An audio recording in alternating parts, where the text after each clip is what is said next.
अरिहंतों को नमस्कार, श्री सिद्धों को नमस्कार, आचार्यों को नमस्कार, उपाध्यायों को नमस्कार।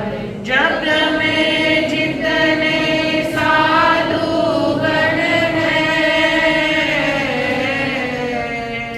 जग में जितने साधु गण हैं, मैं सबको वंदूं बार बार।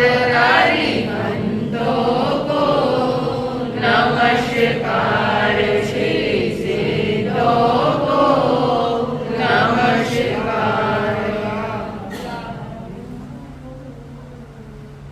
सर्वप्रथम वीतराग प्रभु महावीर के पावन चरण कमलों में कोटि कोटि वंदन। परम श्रद्धेय, परम वंदनीय, परम आराध्य पूज्य सभी आचार्य भगवान, उपाध्याय भगवान, गुरु भगवंतों के पावन चरण कमलों में शत शत वंदन। श्रवण संघीय वर्तमान आचार्य ध्यान योगी डॉक्टर पूज्य गुरुदेव श्री शिव मुनि जी महाराज साहब, मेरे आराध्य पूज्य गुरुदेव उपाध्याय प्रवर संघ सेतु संघरत्न श्री रविंद्र मुनि जी महाराज साहब, सर्वधर्म दिवाकर वाणी के जादूगर पूज्य गुरुदेव श्री रमणीक मुनि जी महाराज साहब, गुरनी मैया महासाध्वी श्री पवन कुमारी जी महाराज साहब के पावन चरण कमलों में शत शत वंदन। नासिक में विराजमान आध्यात्मिक चातुर्मास में त्याग तप जप के रंग भरने वाले छोटी बहन हिमानी जी महाराज साहब और सभी चारित्र आत्माएं, मुमुक्षु आत्माएं, श्रावक एवं श्राविकाओं को स्मृति में रखते हुए आप सभी का इस धर्म सभा में हार्दिक हार्दिक अभिनंदन करती हूं। सबसे पहले हम जयकारा लगाएंगे। आज खुले दिल से, खुली जुबान से जयकारा लगाना। दिगंबर आचार्य परम पूज्य परम श्रद्धेय गुरुदेव श्री विद्यासागर जी महाराज साहब की जय हो। श्वेतांबर आचार्य परम पूज्य परम श्रद्धेय पूज्य गुरुदेव श्री पदम सागर जी महाराज साहब की जय हो। श्वेतांबर आचार्य श्रद्धा के केंद्र पूज्य गुरुदेव श्री रतन सुंदर सुरेश्वर जी महाराज साहब की जय हो। श्रमण संघीय आचार्य परम पूज्य परम श्रद्धेय ध्यान योगी डॉक्टर श्री शिव मुनि जी महाराज साहब की जय हो। तेरा पंथाचार्य परम पूज्य परम श्रद्धेय गुरुदेव श्री महाश्रवण जी महाराज साहब की जय हो।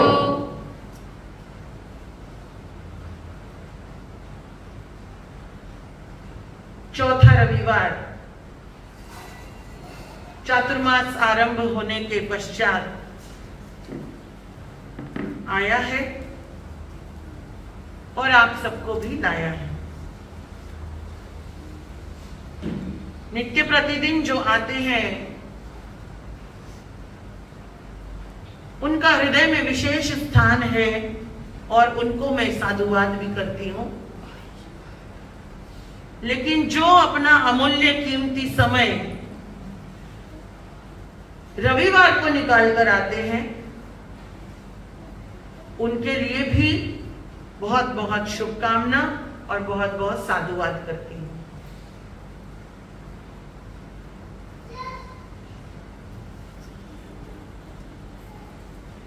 जैसा कि पिछले रविवार को आप लोगों ने सुना था कि वीतराग प्रभु महावीर ने 4 दुर्लभ वस्तुएं बताई हैं। मनुष्य का भव,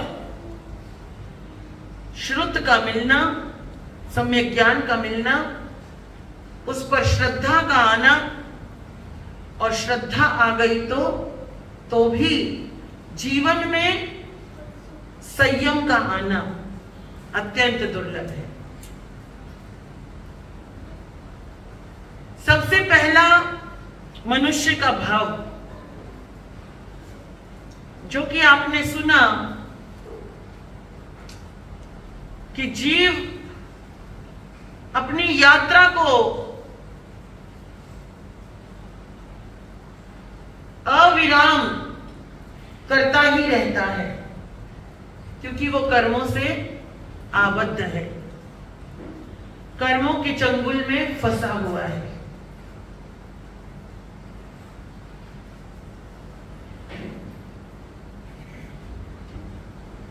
एकेंद्रिय से लेकर चौरेंद्रिय तक जीव अपने कर्मों का भुगतान करता है। जिस समय पंचेंद्रिय में आता है, पांचों इंद्रियां मिलती हैं और मन मिलता है, तो बहुत बड़ी ताकत मिलती है उसको स्वयं सोचने की और सोचकर स्वयं कर गुजरने की ताकत।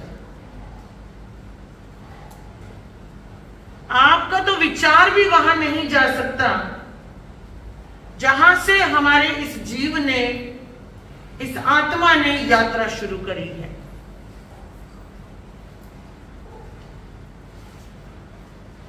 क्या पुरुषार्थ रहा होगा या क्या पुण्य रहा होगा कि हमें मनुष्य का भाव मिला है। मनुष्य का भाव मिल गया है, बट हम क्या कर रहे हैं? एक शब्द आता है, ड्यूटी इज माई ब्यूटी। क्या शब्द है? Duty is my beauty. मेरी जो सुंदरता है वो मेरी ड्यूटी निभाने से है, कर्तव्यों का पालन करने से है।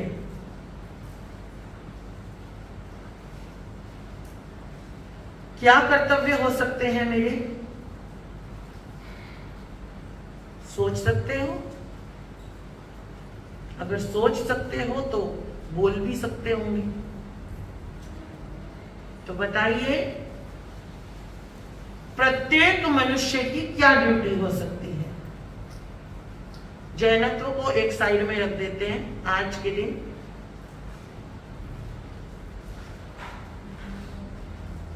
धर्म को भी साइड में रख देते हैं आज के दिन। केवल मनुष्यत्व के बारे में बात करते हैं। मनुष्य है ना हम सब, तो हमारी क्या ड्यूटी होनी चाहिए? अपनी जिम्मेदारियों को अच्छे से निभाना, माता जी ने बोला। और कोई बताएगा? सामाजिक कर्तव्य कौन से?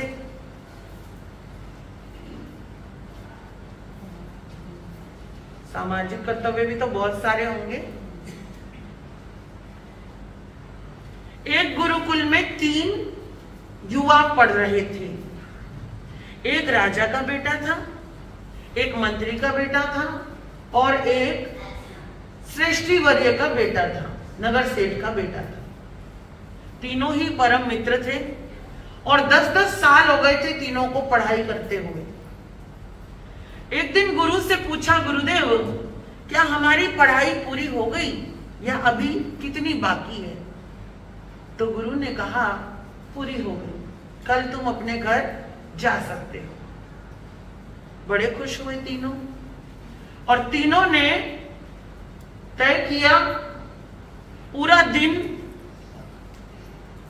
जितने भी उनके साथ पढ़ने वाले छात्र थे उन सबके साथ थोड़ा समय बिताएंगे, या जो कार्यकर्ता थे गुरुकुल में उनको भी धन्यवाद देंगे और थोड़ा समय उनका अपना सामान पैक करने में लग गया। तीनों बड़े खुश थे और शाम आते आते तीनों चल दिए अपने नगर जाने वाले रास्ते पर। तीनों चले जा रहे थे, थोड़ा अंधेरा होना शुरू हो गया। सायंकाल का वक्त था, शाम ढल रही थी। कुछ दूर जंगल में चले थे अचानक उन तीनों की नजर पड़ती है, रास्ते में कुछ कांटों की झाड़ियां पड़ी हुई हैं। तीनों ने देखा और तीनों ही चल रहे थे आपस में बातें करते हुए। झाड़ियों के पास से होकर गुजरने लगे तो राजा के बेटे ने एक पल विचार किया और रुक गया। वो दोनों बातें करते करते आगे निकल गए, एक इस बाजू था एक इस बाजू था। राजा का बेटा रुक गया। कभी कभी ऐसा होता है, बातें करते हुए चलते चलते पता ही नहीं लगता कौन पीछे रह गया। और कभी कभी ऐसा भी होता है, दो व्यक्ति जब होते हैं और बात करते करते इतनी बातों में मशगूल हो जाते हैं कि एक व्यक्ति पीछे रह जाता है और बात करने वाला बात करता हुआ ही आगे चला जाता है।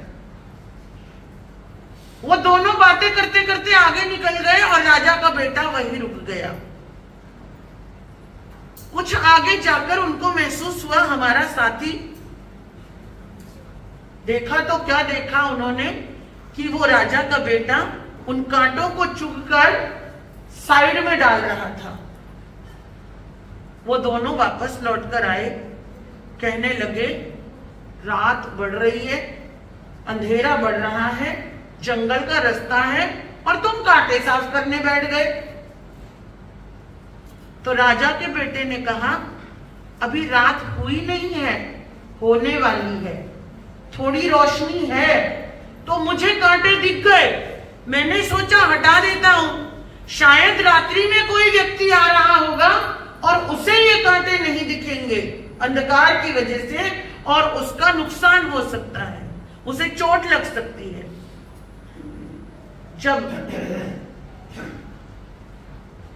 जब तक बात हुई तब तक वो झाड़ियां वो हटा चुका था। तीनों आगे चलने लगे तो सामने से एक व्यक्ति को आते देखा। लंबा चौड़ा व्यक्ति आ रहा है, क्योंकि थोड़ा अंधकार हो चुका था, साफ दिखाई नहीं दे रहा था। उन्होंने सोचा अभी अभी राहगीर की बात हो रही थी और सच में ही राहगीर आ गया। जब वो व्यक्ति पास आया तो उन तीनों ने देखा, क्या देखा, अरे ये तो हमारे ही गुरुदेव हैं। तो गुरुदेव सामने से कैसे आए? फिर याद आया गुरुदेव आज सुबह ही कार्य के लिए आश्रम से हमें विदाई देकर चले गए थे। गुरु ने कहा राजा के बेटे को तुम नगर जा सकते हो, और उन दोनों को बोला तुम मेरे साथ वापस चलो, अभी तुम्हारी पढ़ाई बाकी है, पूरी नहीं हुई। समझे? क्या समझे? जब आपकी गाड़ी टॉप गियर में होती है और सड़क से गुजर रही होती है और साइड में सरकारी नल चालू होता है, कभी देखा है? पानी बह रहा होता है, कभी गाड़ी रोकी है? रोकी है कभी किसी ने? गाड़ी रोक करके नल बंद किया है कभी किसी ने?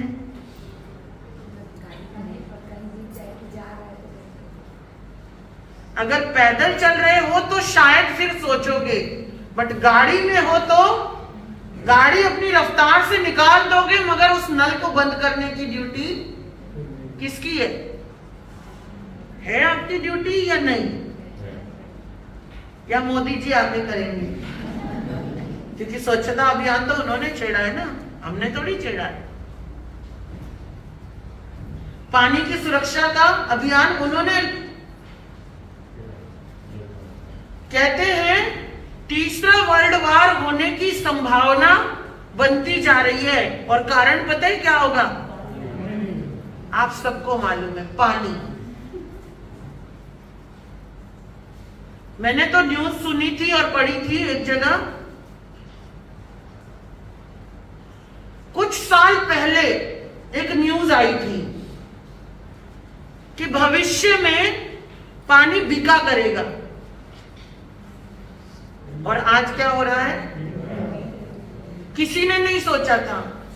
आज से 50-60 साल पहले लोगों से पानी मांगा जाता था तो लोग दूध देते थे, छाछ देते थे पीने के लिए। आज लोगों से पानी मांगा जाता है तो पानी भी नहीं देते लोग। और भविष्य ऐसा आने वाला है कि पानी की भी अपनी एक क्वांटिटी होगी कि प्रत्येक व्यक्ति को इतना ही पानी मिल पाएगा, उससे ज्यादा। और आज की डेट में बहुत सारे देश ऐसे हैं जहां पर पानी नहीं है। हमारी क्या ड्यूटी है कि नहीं? निभाई क्या?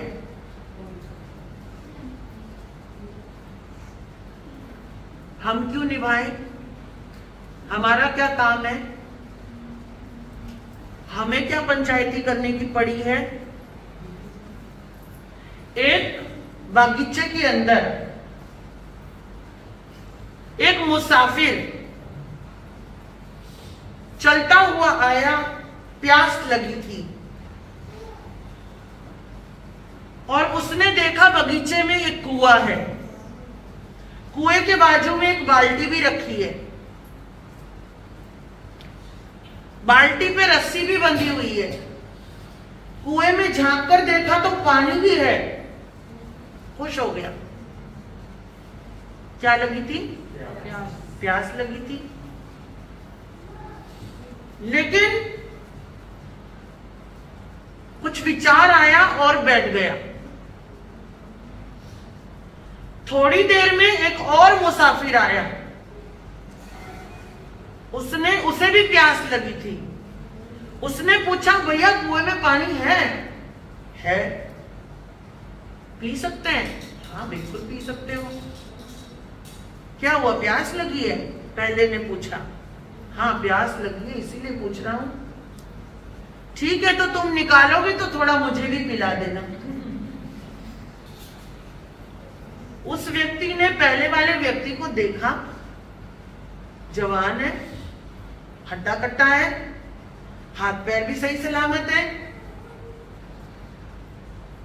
तो प्रश्न आया मन में, आपके भी आ रहा है?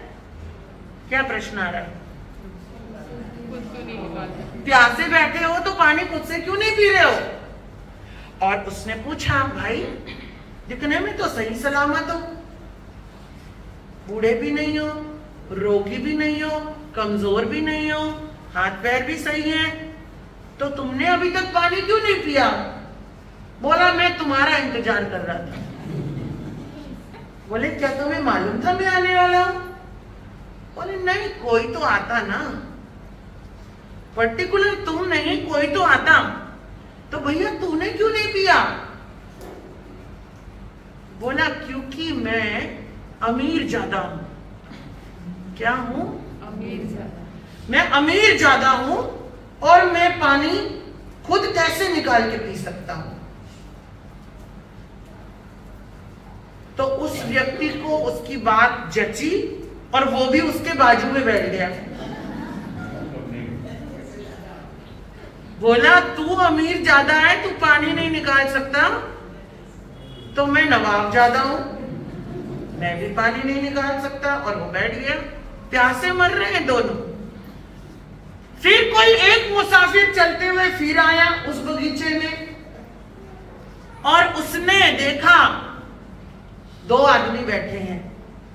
उसने कहा, भैया कुएं में पानी है? हाँ है। पीने योग्य है? यस। ठीक है। जैसे ही कुएं के पास आया, उन दोनों ने कहा, पानी निकाल रहे हो, पहले हमें पिलाना। क्यों, कुआं तुम्हारा है? उसने पूछा।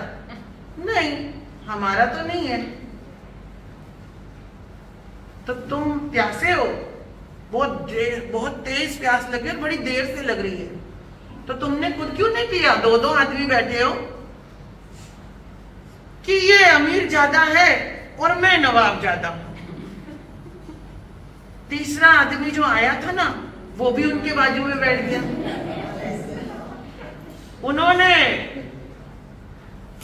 एक आईब्रो चढ़ाई और पूछा, हे भाई तू कैसे बैठा? बोला, तुम अमीर जादे नवाब जादे हो, मैं तो शहजादा हूं।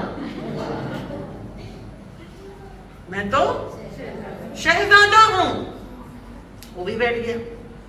फिर इंतजार चलने लगी, फिर इंतजार पूरी हुई। फिर एक और व्यक्ति आया। बड़ा मजा आ रहा है। एक और व्यक्ति आया, उसका भी वही प्रश्न था, कुएं में पानी है, बड़ी प्यास लगी है, बड़ा बुरा हाल है, गर्मी से बेहाल हूं, पसीने पसीने हो गया, बड़ी दूर से आया हूं। उसने 2-4 बातें और एक्स्ट्रा बोली और देखा तो पास में रस्सी डोल सब कुछ पड़ा है। मजा आ गया, आज तो पानी ठंडा मिलेगा। जैसे ही रस्सी उठाई और वो बाल्टी उठाई, कुएं में पटकी, पानी निकाला, इतने में वो तीनों चिल्लाए, ए रुक रुक रुक, पहले हमें पानी पिला। क्यों भाई? बोले कि पहले हम आए थे। तो आने का क्या मतलब है? तुम आए थे तो पी लेते पानी, मैंने थोड़ी मना किया है तुम्हें। कब से आए हो? एक बोला 2 घंटे हो गए, एक बोला 1 घंटा हो गया, तीसरा बोला आधा घंटा हो गया। इतनी देर से बैठे हो, क्या कर रहे थे? पानी क्यों नहीं पिया? बाद में बताएंगे, पहले पानी पिला। बोला नहीं पिलाऊंगा, पहले बताओ। तो बताना पड़ा कि ये अमीर ज्यादा है, ये नवाब ज्यादा है और मैं शहजादा हूं। और हम अपने हाथों से काम कैसे कर सकते हैं? इसलिए तुम्हें कहते हैं कि पानी पिलाओ। तुम तो साधारण से व्यक्ति लगते हो। उसने बोला, अच्छा ये बात, ठीक है अभी पिलाता हूं, रुको। उसने अपनी प्यास बुझाई, जितना पानी बाल्टी में बचा था फेंक दिया। तो उसने, ये क्या कर रहा है? तुझे बोला पानी पिला भाई। तो बोला, भैया ऐसी बात है, ये अमीर ज्यादा है, ये नवाब ज्यादा है, तू शहजादा है, मैं तुमसे कोई कम नहीं हूं, मैं आराम ज्यादा हूं।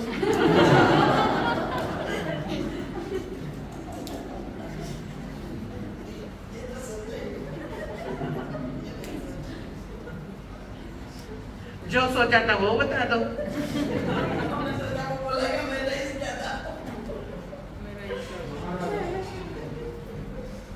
वो बोला, मैं क्यों पिलाऊं? मेरा काम बनता बाढ़ में जाए। हाँ, हमने भी तो यही ठाना हुआ है, सिर्फ अपना काम बनता, बाकी भाड़ में जाए जनता।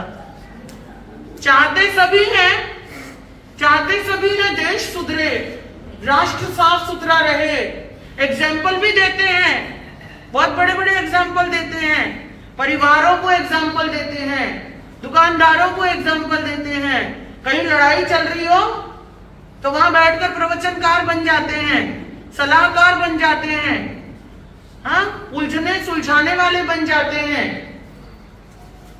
लेकिन जब बात खुद पर आती है तो हम अपने घरों में क्या कर रहे हैं?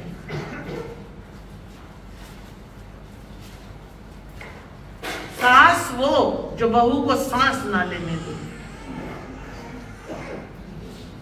और बहू वो जो सास को सांस ना लेने दे।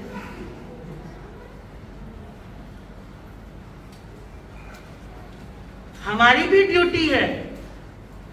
अगर सास है तो बहू के लिए ये विचार करना चाहिए कि ये 16, 18, 20, 25 साल पीहर में रहकर भी अपनों को छोड़कर मेरे पास आई है, तो आज से इसकी मां बनने की ड्यूटी मेरी है।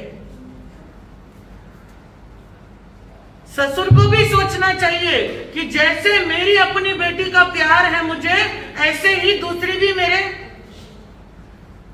मैं खुद अपनी चॉइस से लेके आया हूं उसको, और चॉइस मेरी थी या नहीं थी, अगर बेटे की भी थी तो भी मेरी ही ड्यूटी है, क्योंकि ये परिवार की शुरुआत किसने की है? मैंने की है। माता पिता की ड्यूटी थी आपको पालना, आपकी ड्यूटी आपके परिवार को पालना, उसको सुरक्षित रखना, उसको संस्कारित रखना। और आपके बच्चों की ड्यूटी तब शुरू हो जाएगी जब वो खुद मां बाप बन जाएंगे। ननंद की ड्यूटी है भाभी को एक्सेप्ट करना, और भाभी की भी ड्यूटी है कि ननंद को भी एक्सेप्ट करना। ताली दोनों हाथों से बजती है, एक हाथ से नहीं बजती। कई लोग बोल देते हैं तो चुटकी बजा लो, लेकिन जो मजा ताली में है वो चुटकियों में नहीं है। हमारी ड्यूटी, अगर परिवार में प्रेम रखना है, समन्वय चाहते हो, इज्जत चाहते हो, तो पहले अपनी ड्यूटी पूरी करो। मेरे तरीके से होगा ये काम, ऑर्डर मत दो। सामने वालों की फीलिंग्स और भावनाओं को भी समझो, क्योंकि कहते हैं, कहावत आती है कि बच्चा जब 6 साल का होता है ना, 6 साल तक उसको भरपूर लाड़ प्यार दो, लेकिन 6 साल से लेकर 16 साल तक उसको संस्कार दो, और उसके लिए कठोरता भी लानी पड़े तो लाओ। लेकिन 16 साल के बाद, 18 साल के बाद ऑटोमेटिक उसके दोस्त बन जाओ, क्योंकि उसकी अपनी इच्छाएं, अपनी चाहतें, अपना वजूद वो खुद भी ढूंढने लगता है। फिर वो दूसरे के घर से आया हुआ हो या वो आपका अपना ही क्यों ना हो। अगर आपने ये बैलेंस बनाना सीख लिया, ये बात आप पर नहीं, ये बात हम पर भी लागू होती है। अगर हम सबने बैलेंस बनाना सीख लिया तो फिर दिक्कत कहीं नहीं आएगी। ये मेरी ड्यूटी है, अगर मैं किसी बच्चे को उसके घर से लेकर आई हूं तो उसको संस्कार से संस्कारित करना, उसको काबिल बनाना, उसको समाज के तौर तरीके सिखाना, उसको धर्म के तौर तरीके सिखाना, उसको उस तरीके से चलाना। लेकिन चलाने के लिए, सिखाने के लिए, बनाने के लिए किस चीज की आवश्यकता होगी, बता सकते हो?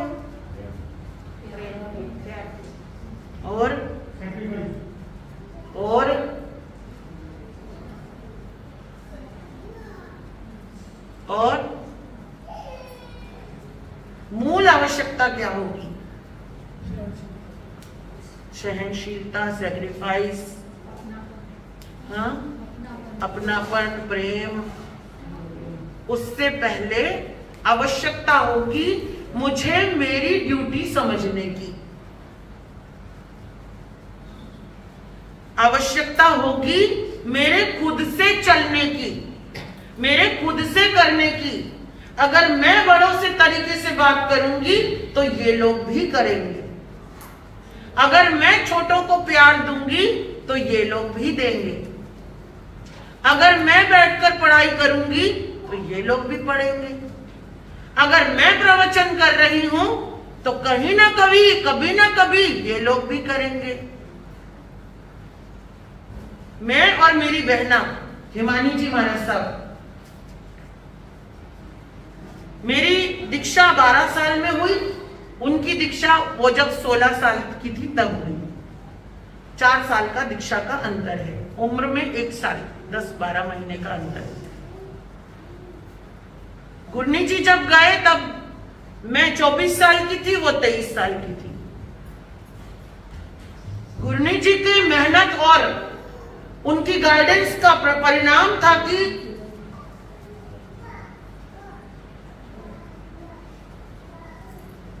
प्रवचन करना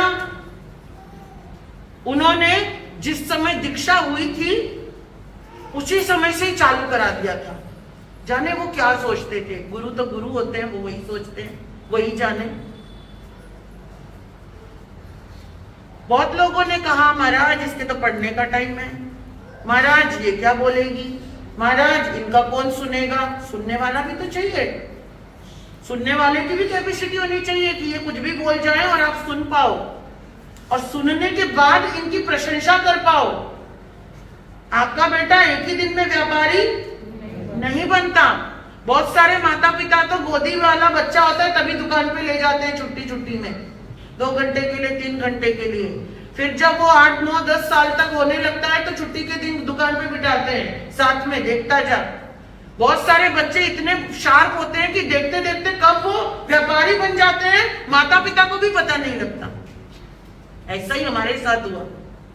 गुरनी जी के जाने के बाद मेरी बहना हिमानी जी ने एक ही बात का रट्टा, जो करेगी रिद्धिमा करेगी, प्रवचन करेगी रिद्धिमा करेगी, समाज को संभालना है रिद्धिमा संभालेगी। वो भी संभालती थी। याद रखना, मैंने जो संभालना सीखा उसके पीछे सबसे बड़ा कारण अगर कोई है तो वो मेरी बहना है जो मुझे संभाल रही थी। अगर आप काबिल बन रहे हो तो आपकी काबिलियत के पीछे भी किसी ना किसी की पति तब तक ही बढ़िया काम करके आएगा जब तक उसकी पत्नी उसके सपोर्ट में होगी। एक पिता तब तक ही अच्छा नाम कर पाएगा जब उसका परिवार उसके पूरे सपोर्ट में होगा। एक दादा का नाम भी तब चलेगा पीढ़ी दर पीढ़ी जब उसके अपने वारिस उसकी इज्जत करने वाले होंगे। हिमानी जी हमेशा एक ही बात बोलते थे, हम लड़ते थे, झगड़ते थे इस बात में कि आज तू प्रवचन कर। वो कहती थी तू है ना, तू कर। और वो अंदर संभालती थी। हमारी बटालियन छोटी नहीं है, हमारी बटालियन भी बहुत बड़ी है। गुरनी जी के जाने के बाद करीब साल भर तक हम अकेले रहे दोनों। उसके बाद से तीसरा आया, चौथा आया, पांचवा आया, देखते ही देखते दुनिया बढ़ गई। और इस दुनिया को बढ़ाने का एक ही कारण है। आप सोचते होंगे बहुत बार, और बोल भी देते हैं बोलने वाले, बाबूजी हम 2 हमारे 2 या हम 2 हमारा 1 और आपकी पूरी फौज। हाँ, सोचते हो कभी? बाबूजी के पास तो इतने मुमुक्षु हैं, बाबूजी के पास तो इतनी साधवियां हैं, इतने मुमुक्षुओं का क्या काम? सोचते हो, आते हैं दिमाग में कभी? इन बच्चों ने घर क्यों छोड़ा होगा, ये बच्चे कैसे आए होंगे, महाराज साहब ने कैसे रखा होगा, क्या सोच के रखा होगा, क्या कमी होगी इनके घर में? आता होगा विचार। माँ थी या नहीं थी, पिता थे या नहीं थे, घर में कोई कमी थी, छोटे छोटे बच्चे आ गए। आए नहीं हैं, हम लेकर आए हैं। क्योंकि महावीर का सिद्धांत है, जिस आत्मा को आप संस्कारित करोगे वो आत्मा इस संसार को छोड़कर मोक्ष का राही बन जाएगी। तो आपका कर्तव्य है, अगर आप उस राह पर चले हो तो अपने साथ साथ बाकियों को भी लेकर चलो। ये भी ड्यूटी है, ये भी ड्यूटी है हमारी कि हम अकेले ही अकेले ना चलें। अगर हम चलाना चाहें तो हम बाकियों को भी चला पाए। जैन को जैन बनाना कौन सी बड़ी बात है? जैन तो खुद ही जैन बना हुआ है। अगर बनाना ही है तो किसको बनाना चाहिए? ड्यूटी क्या है? किसी अजैन को जैन बनाना। ड्यूटी क्या है? इसीलिए महावीर का धर्म केवल वणिक का धर्म नहीं है, 36 कौम का धर्म है। क्योंकि प्रभु महावीर ने वो ड्यूटी निभाई। क्या आपको ऐसा लगता है कि महावीर के जितने श्रावक थे वो सारे जैन थे? नहीं लगता ऐसा। हाँ, नहीं लगता ऐसा। फिर क्या लगता है? क्या लगता है? गौतम स्वामी ब्राह्मण थे और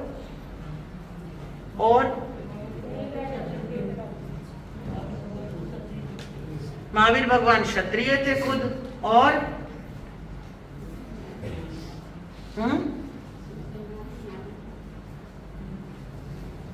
कभी हरिकेशी बल की कहानी सुनी होगी। कौन थे? कौन थे? हरिजन नहीं, चंडाल थे। चांडाल थे जो शमशान में लाशों को ठिकाने लगाते हैं।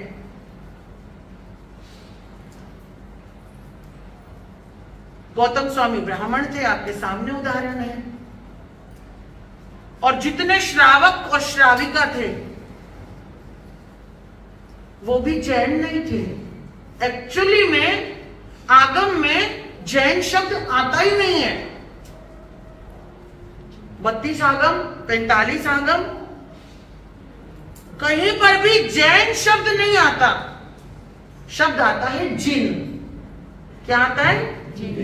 जिन भगवान द्वारा प्रारूपित धर्म पर जो चलता है, आस्था रखता है, विश्वास रखता है, उसे अपनाता है, वो क्या कहलाता है? जैन कहलाता है। क्या आप उनके बताए मार्ग पर चल रहे हो? सोचो सोचो, चल रहे हो? क्या आप का जो धर्म कहता है उसकी भी कुछ ड्यूटीज हैं? क्या उन ड्यूटीज को पूरा कर रहे हो? बहुत लोगों को तो ये पता ही नहीं कि धर्म की भी कोई ड्यूटी होती है और धर्म भी ड्यूटी से किया जाता है। ये भी ड्यूटी है। आप जैन बने हो, एक और को जैन बनाओ, ये आपकी ड्यूटी है। इसीलिए महावीर ने 1,59,000 लोगों को श्रावक बनाया, दरवाजे दरवाजे जा जाकर बनाया। उपासक दशांग सूत्र में वर्णन आता है कि प्रभु महावीर कुम्हार के घर गए, प्रभु महावीर लोहार के घर गए, प्रभु महावीर सुथार के घर गए। प्रभु महावीर ने व्यक्ति को देखा, व्यक्ति की आत्मा को देखा, उसकी जाति पाति को नहीं देखा। और मैं तो कहती हूं जैन बनना जरूरी नहीं है, जीवन बदलना जरूरी है। अपनी ड्यूटी समझनी जरूरी है। और वो ड्यूटी क्या है? अगर हमको अच्छी चीज मिली है तो हमें उस चीज को औरों में भी बांटना है। जहां आपको लगता है कि मेरा बोला हुआ पूरा होगा, जहां आपको लगता है कि सामने वाला मेरी बातों को सुनेगा, जहां आपको लगता है कि सामने वाला थोड़ा बदल सकता है, उसको धर्म में नहीं बदलना है। जैसे कि बहुत सारे धर्म करते हैं कि दूसरे धर्म को अपने धर्म में कन्वर्ट करते हैं। कन्वर्ट नहीं करना है, केवल आपको उसे जीवन के मॉरल समझाना है, और वो ऐसा क्यों करे वो समझाना है। समझा सकते हो क्या किसी को? समझा सकते हो? है काबिलियत? क्या समझा सकते हो?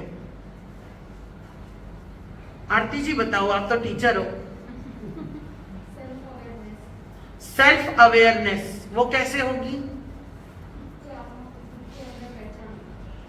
आत्मा को बाद में पहचानेंगे, मैं तो पहले ड्यूटी की बात कर रही हूं। मैंने बोला ना, धर्म को साइड में रख दो। अभी मनुष्य की क्या ड्यूटी है वो समझाना है आपको।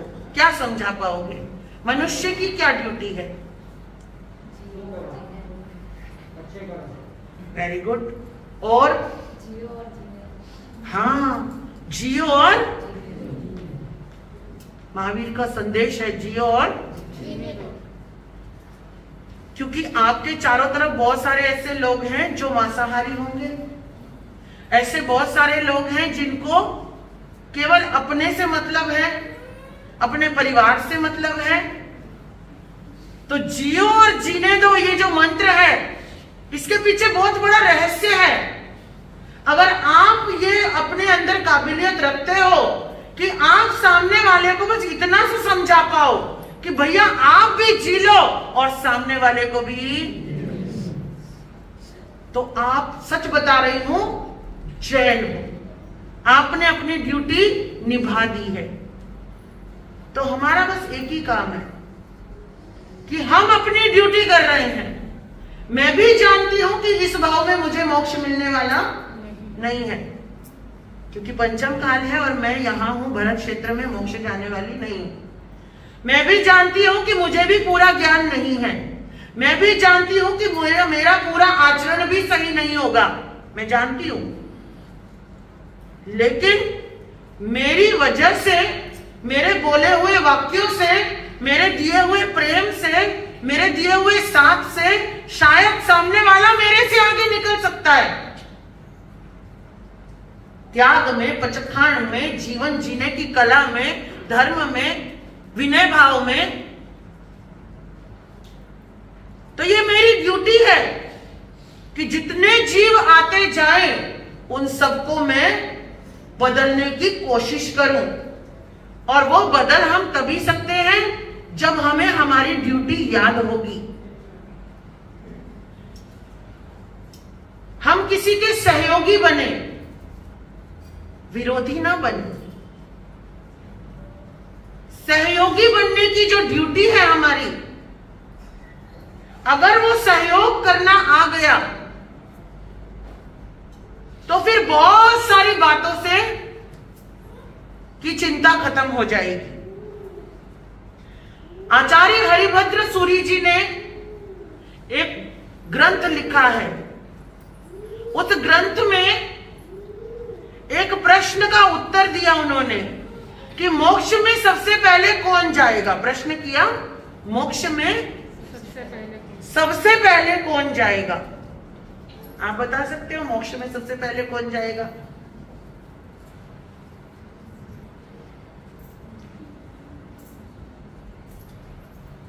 मास्कमन करने वाला, चारित्र पालने वाला, त्याग तप जप करने वाला, स्वाध्याय करने वाला, व्रत पचकान करने वाला, प्रायश्चित करने वाला, हाँ, भाव शुद्धि वाला नहीं।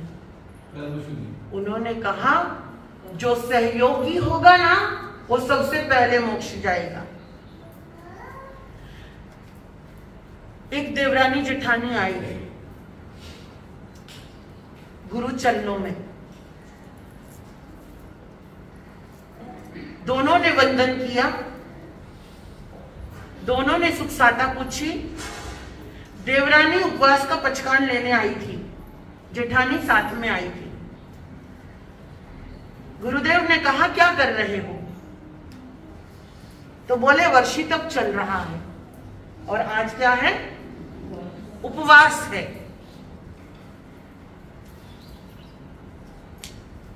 तो जेठानी ने कहा गुरुदेव ये बड़ी तपस्विनी है, मेरी देवरानी बड़ी तपस्विनी है। ये सिद्धि तप कर चुकी है, ये 2 वर्षी तप कर चुकी है, ये फलाना तप, ढिमकाना तप, बहुत सारे नाम गिना दिए उन्होंने।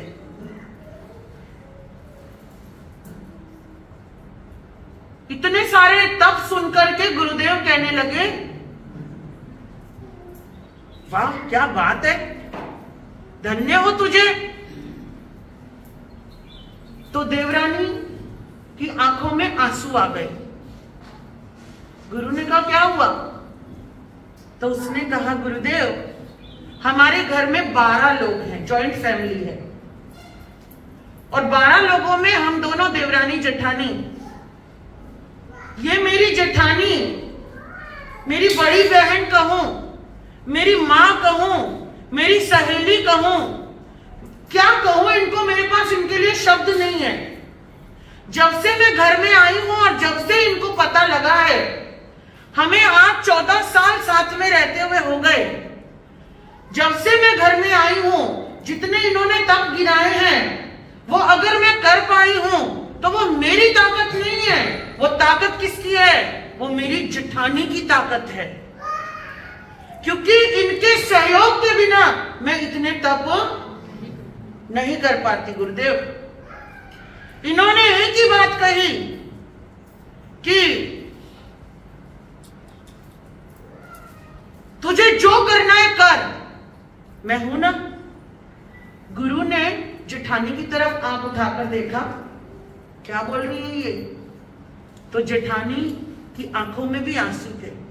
वो बोली गुरुदेव सच कहूं तो मैं बड़ी अभागन हूं। क्यों, क्या हुआ? गुरुदेव मैं तो एक पोरसी नहीं कर सकती, मैं तो एक पोरसी नहीं कर सकती। लेकिन मुझे ऐसा लगता है कि मेरी देवरानी, अगर वो सामर्थ्य है उसका और वो तपस्या कर सकती है, तो मेरे दिल में बस इतना ही आता है कि मैं इसकी सहयोगिनी बनूं। काम का क्या है, काम तो चलते ही रहते हैं। जब मैं नहीं थी तब भी घर चल रहा था, जब ये नहीं थी तब भी घर चल रहा था, और जब हम दोनों ही नहीं रहेंगे तब भी ये घर चलता ही रहेगा। काम तो कभी पूरे होने वाले नहीं हैं, और मेरे 2 काम ज्यादा कर देने से मेरा शरीर भी घटने वाला नहीं है। लेकिन ये 2 काम कम करके अगर ये तपस्या कर लेती है तो इससे बड़ा मेरा अहोभाव क्या हो सकता है? क्या ये क्वालिटी आप मेंटेन कर सकते हो? सोचो सोचो, ये क्वालिटी आप मेंटेन कर सकते हो कि तपस्या वाले को तपस्या करने दो, उसके जिम्मे का काम भी, ये मेरी ड्यूटी है कि तू तपस्या करना चाहता है कर, तेरा काम मैं करूंगा। और जो आप लाभार्थी बन रहे हो ना तपस्वियों के, इन लोगों में से एकाश ने इक्के दुक्के नहीं किए होंगे, मगर बड़ा लाभ ये ले रहे हैं कि आप तपस्या करो, ये आपके सबकी और संघ की सेवा करेंगे। तपस्या नहीं होती ना, कोई बात नहीं, तपस्वियों का सम्मान करो, तपस्वियों की अनुमोदना करो, तपस्वियों की गुणगान करो, तपस्वियों को तपस्या में आगे बढ़ने की प्रेरणा दो। तपस्वियों को जब तपस्या कर रहे हैं, एकाशने वाले एकाशने पर बैठे हैं, आप बस पुरुषगारी कर दो। क्या कर दो? संयम नहीं ले सकते, कोई बात नहीं, संतों के साथ थोड़ी देर पैदल तो चल सकते हो, चल सकते हो ना। सामायिक नहीं करते, कोई बात नहीं, पर सामायिक वालों को सादा तो पहुंचा सकते हो ना, पहुंचा सकते हो या नहीं? जितनी देर पत्नी सामायिक कर रही है, मां सामायिक कर रही है, अगर वो शुद्ध सामायिक करना चाहती है, उतनी देर आप उसके बच्चे को संभाल लो, ये आपकी भी सामायिक हो जाएगी। सच बोल रही हूं। ये छोटी छोटी जो ड्यूटी है हमारी, अगर इन ड्यूटीज को समझ लिया हमने, तो फिर हमें मोक्ष जाने से कोई रोकने वाला नहीं है। बल्कि मैंने आपको मेघ कुमार की कहानी सुनाई थी ना, हाथी के जीव से निकलकर राजा श्रेणिक के बेटे बने और पहुंच गए 26वें देवलोक में, एक भव करके मोक्ष चले जाएंगे। जानते हो किसकी बदौलत? सेवा की बदौलत, ड्यूटी की बदौलत। वो ज्यादा तपस्वी भी नहीं थे, एक मुनिवर रसना त्यागी, एक ज्ञान भंडार प्राणी, एक वया वचिया वैरागी, जेना गुणानो नाविक पार प्राणी। हर किसी में सारी क्वालिटी नहीं हो सकती है, हर किसी में कोई वक्ता होगा, कोई नहीं होगा, कोई सेवा वाला होगा, कोई नहीं होगा, कोई आध्यात्मिक होगा, कोई नहीं होगा, कोई स्वाध्यायी होगा, कोई नहीं होगा, किसी को ज्यादा ज्ञान है, किसी को कम ज्ञान है, किसी कोई भोला प्राणी है ना। लेकिन सबके लिए हमारा कर्तव्य क्या है, ये हमें भरपूर मालूम होना चाहिए। वो कोई साध्वियां हो, वो कोई मुमुक्षु हो, वो कोई श्राविकाएं हो, वो कोई संत हो। मेरी ड्यूटी इतनी थी, मैंने कर दिया, बात खत्म। इसके बाद सड़े पड़े गले कुछ भी हो, कोई रोए कोई पीटे, कोई मर भी रहा हो। हाँ, मैंने देखा है, लोगों के घरों में भी देखा है। देवरानी जेठानी 2-3 होती है ना, तो रोज की किचकिच करने से अच्छा सास ससुर एक क्या करते हैं, टाइम टेबल बना देते हैं। इस टाइम ये खाना बनाएगी, इस टाइम ये बनाएगी, इस टाइम ये बनाएगी। एक का काम होता है, एक खाना बनाती है, दूसरे का काम अवेरने का होता है ना। एक खाना बनाती है, दूसरी किचन अवेरती है, तो तीसरी का काम घर के बाहर के जितने भी काम है। अच्छे जो सास ससुर माइंडेड जो होते हैं, वो ऐसे अपने घर को चलाते हैं। शायद आप में से भी कोई ना कोई चलाते हो, आपकी भी किसी ना किसी की ड्यूटी हो। ड्यूटी पूरी करी, बहुत अच्छी बात है, लेकिन उसमें भी इंसानियत होनी चाहिए। एक दिन अगर कोई पीड़ा है, तकलीफ हो गई, तो बड़बड़ाना चालू, लो भाई अब इसके ड्रामे शुरू, इसके नाटक शुरू, इसका हर बार का यही पंगा है, ये तो महारानी अपना जाके सिर दर्द हो गया, पड़ गई, अब काम इसके बदलेगा कौन करे। हाँ, आती होती है ना ये ऐसी ऐसी बातें।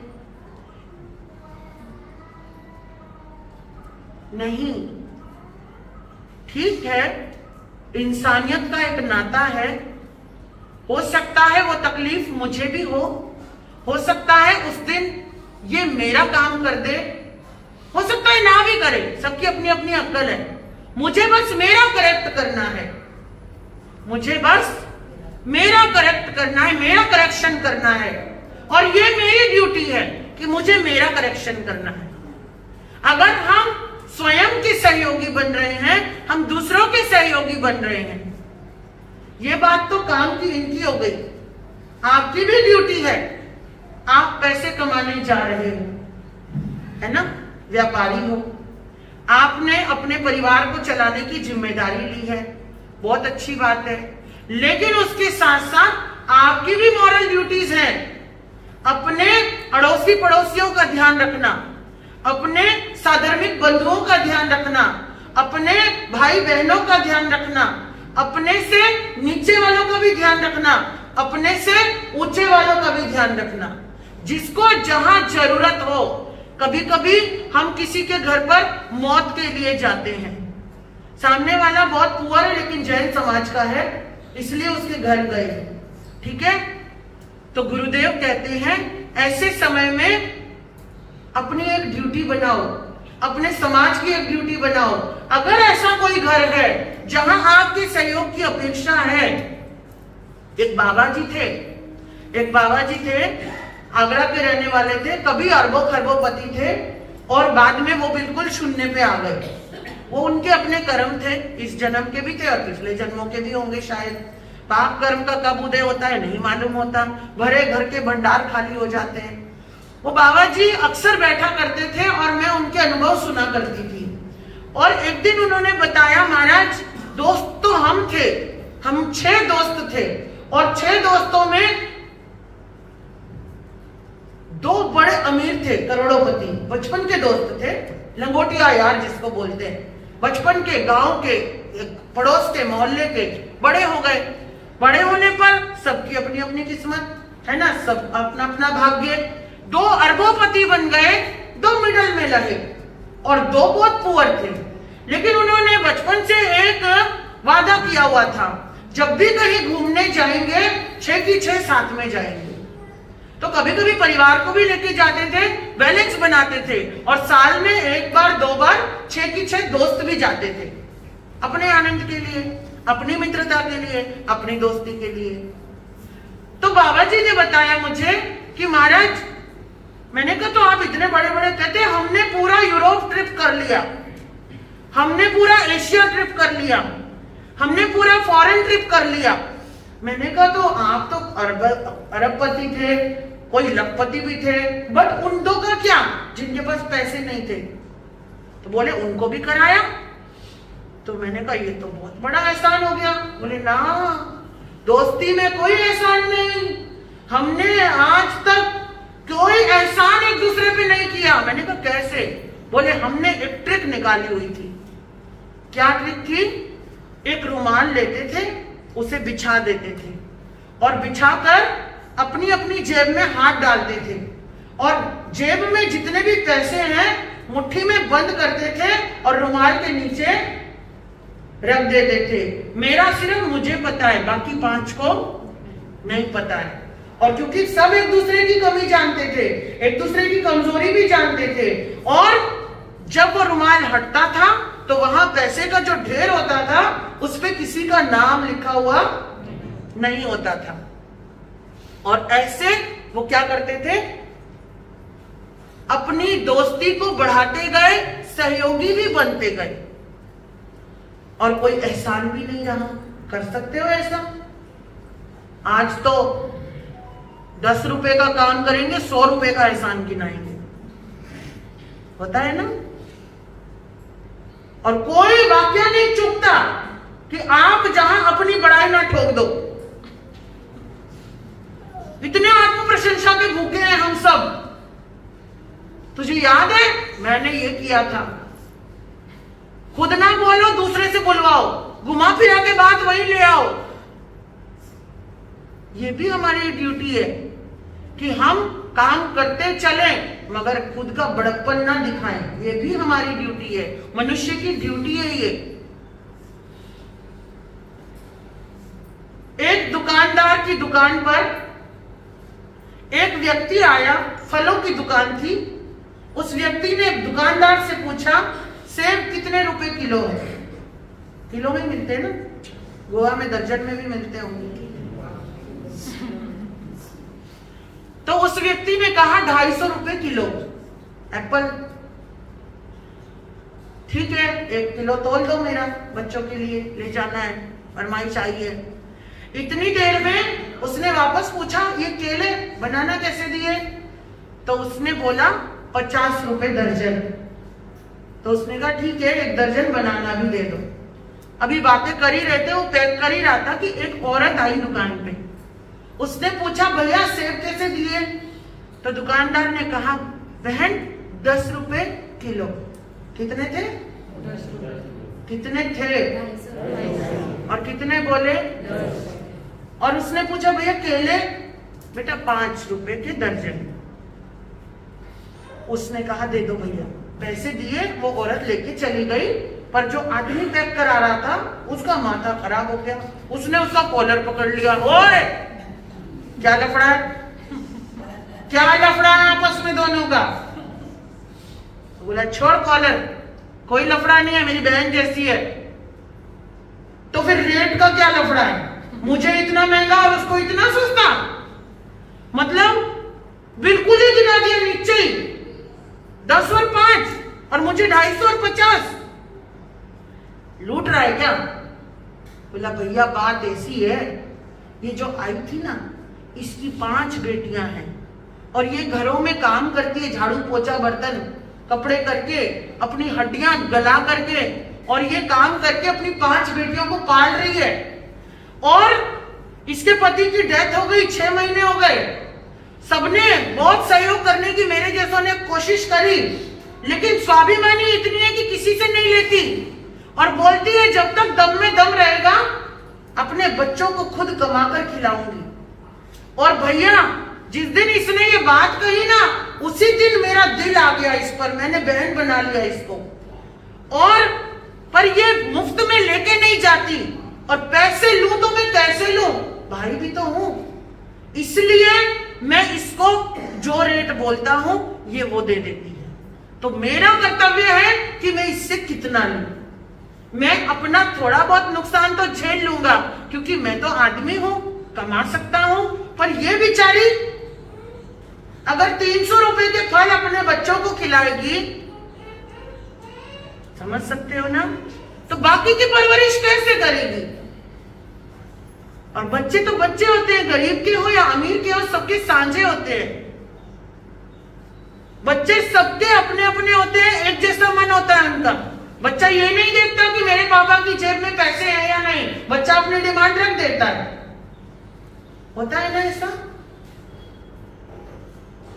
बात समझे? क्या समझे? आपकी भी ड्यूटी है कि आपको वो ड्यूटी कैसे पूरी करनी है। इसीलिए भगवान ने 12 व्रतों में एक स्थान दिया है। क्या दिया है बताओ? क्या दिया है? साधर्मिक भक्ति। साधर्मिक भक्ति क्यों दी है? अपने ही भाई बहनों का ध्यान रखना ये आपकी ड्यूटी है और ये इंसानियत की ड्यूटी है। और भी बहुत सारी ड्यूटी होती है।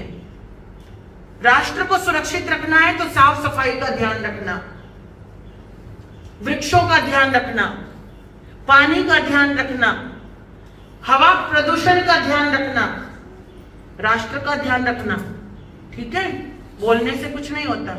धर्म का ध्यान रखना है तो धार्मिकता का ध्यान रखना, तपस्वियों का ध्यान रखना, स्वाध्यायियों का ध्यान रखना, ठीक है।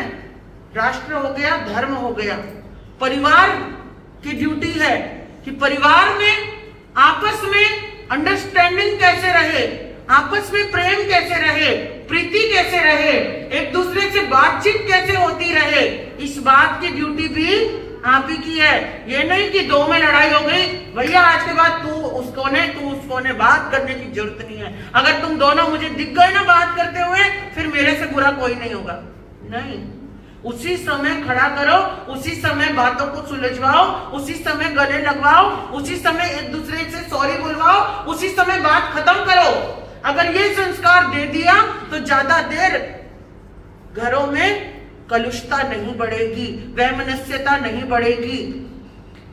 दिखावे के लिए घर मत बनाइए, संस्कारों के लिए घर बनाइए, और ये आपकी भी ड्यूटी है और मेरी भी ड्यूटी है।